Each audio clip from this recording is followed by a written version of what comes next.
అందరికీ నమస్కారం అండి. అందరూ ఎలా ఉన్నారు? నేను చాలా బాగున్నానండి. ఇవాళ ఒక మంచి పరిహారంతో వచ్చాను. అదేమిటంటే వినాయక వ్రతం అనేది రాబోతుందండి. మనకు ఏప్రిల్ 1 మంగళవారం. దీనినే మనము అంగారక వ్రతం అని కూడా, అంగారక చతుర్థి అని కూడా అంటారు.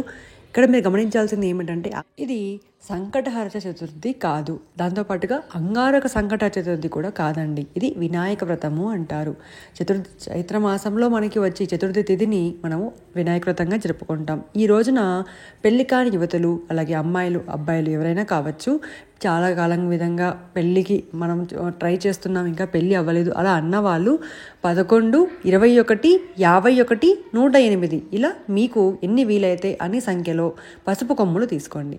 ఆ పసుపు కొమ్ముల్ని ఇలా ఎర్రటి దారంతో, లేదా ఇలా నోము దారం ఉంటుంది కదండి, పసుపు ఎరుపు కలిపి అలా నోము దారముతో తీసుకొని దానిని మీరు ఇలా ముడి వేసి ఒక మాలలాగా కట్టి గుడిలో అనేది, ఏ గుడిలో? వినాయకుని గుడిలో ఇవ్వాలి.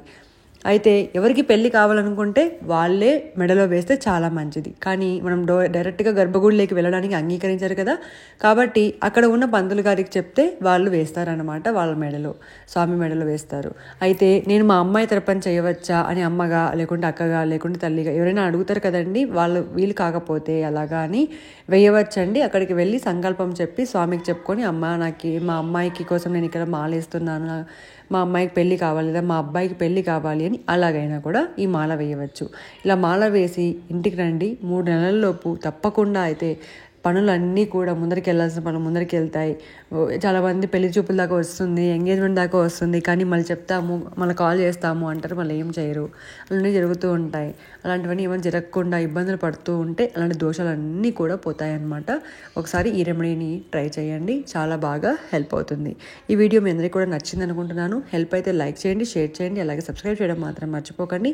మన ఛానల్ని ఇన్స్టాగ్రామ్లో కూడా ఫాలో అవుతూ ఉండండి. సేమ్ నివి నిత్య వ్లాగ్స్ అనే ఉంటుంది. అక్కడ కూడా మీకు పరిహారాలు అనేటివి, అలాగే హెల్ప్ పరంగా ఎలాంటివి చేయవచ్చని కూడా నేను చెప్తూ ఉంటాను. Thank you for watching. అందరూ కూడా బాగుండాలి, అందులో మనం కూడా ఉండాలని కోరుకుంటూ సర్వేజన సుఖినో భవంతు.